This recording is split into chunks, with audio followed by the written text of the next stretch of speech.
Dan saya Nitya Kalia. Nah, di sini tuh aku mau ngejelasin tentang imajinasi. BTW, sudah ada yang tahu belum tentang imajinasi? Belum ya? Sini biar aku kasih tahu. Oke semuanya. Jadi imajinasi di sini adalah kemampuan otak kita atau pikiran kita untuk menciptakan gambaran atau ide baru, gagasan baru, intinya ide yang belum tentu ada di dunia nyata. Misalnya, kalian pasti pernah dong berimajinasi atau berkhayal. Oh, misalnya aku pengen jadi ini, kayak misalnya kayak aku ya. Dari kecil dulu ya, pengen jadi Ultraman, itu kan termasuk imajinasi ya kawan-kawan. Jadi, imajinasi seringkali dianggap sebagai komponen penting dalam proses kreativitas atau inovasi. Jadi, yang pertama itu menerima stimulus, yang kedua itu proses kognitif, yang ketiga itu adalah kombinasi. Teman-teman, di sini ada 5 jenis imajinasi. Yang pertama itu imajinasi kreatif, yang kedua itu imajinasi fantasi, yang ketiga itu ada imajinasi empati, dan yang keempat itu ada imajinasi aktif, dan yang terakhir itu ada imajinasi pasif. Nah teman-teman, tadi kan Nitya sudah menjelaskan tentang jenis-jenis dari imajinasi. Nah di sini tuh aku bakal ngejelasin lebih rinci atau lebih jelas tentang penjelasan dari Nitya tadi ya. Nah yang pertama itu tadi kan ada yang namanya imajinasi kreatif. Nah, maksud imajinasi kreatif di sini adalah kemampuan seseorang untuk menciptakan ide-ide baru atau yang unik atau seringkali di luar kebiasaan mereka sendiri. Nah, ada contoh nih, misalkan seorang seniman lukis itu melukis lukisan abstrak yang menyerupai objek nyata. Yang kedua itu ada yang namanya imajinasi fantasi kawan-kawan. Apa sih itu? Nah, ada yang tahu? Kalau nggak tahu biar aku jelasin ya.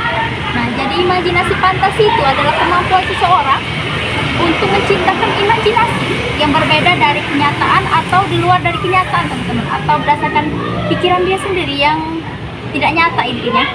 Nah, misalnya contohnya ya, kayak cerita dongeng seperti Cinderella, itu kan tidak nyata, itu kan juga berdasarkan imajinasi seseorang dan belum tentu dari kisah nyata. Yang ketiga itu ada yang namanya imajinasi empati. Nah, di sini maksudnya adalah kemampuan seseorang atau imajinasi seseorang untuk merasakan serta memahami bagaimana emosi dari orang lain. Nah, contohnya misalkan kita anggap saja dari aktor ya. Nah, aktor itu kan memerankan suatu yang namanya tokoh. Nah, tokoh ini juga berbeda dari dirinya sendiri yang pastinya juga memahami orang lain. Yang keempat itu ada yang namanya imajinasi pasif. Apa sih itu? Nah, imajinasi pasif di sini adalah suatu kemampuan seseorang untuk membayangkan imajinasi yang telah ada sebelumnya. Nah, misalkan aku beri contoh ya. Misalkan contohnya seperti seorang anak yang dia itu sekolah. Nah, tapi habis ini dia membayangkan untuk misalkan bermain bola bersama teman-temannya setelah pulang sekolah. Nah, yang terakhir dari imajinasi itu adalah imajinasi aktif. Apa sih imajinasi aktif? Nah, maksudnya itu adalah kemampuan imajinasi seseorang yang berdasarkan sesuatu yang sudah ada atau pengetahuan yang sudah ada teman-teman. Nah, contohnya misalkan seperti para peneliti yang mengembangkan teori baru berdasarkan dengan eksperimen yang sudah ada atau eksperimen yang berdasarkan data. Di sini Nitya akan menjelaskan tentang manfaat imajinasi dalam kehidupan. Nah, yang pertama itu meningkatkan kecerdasan.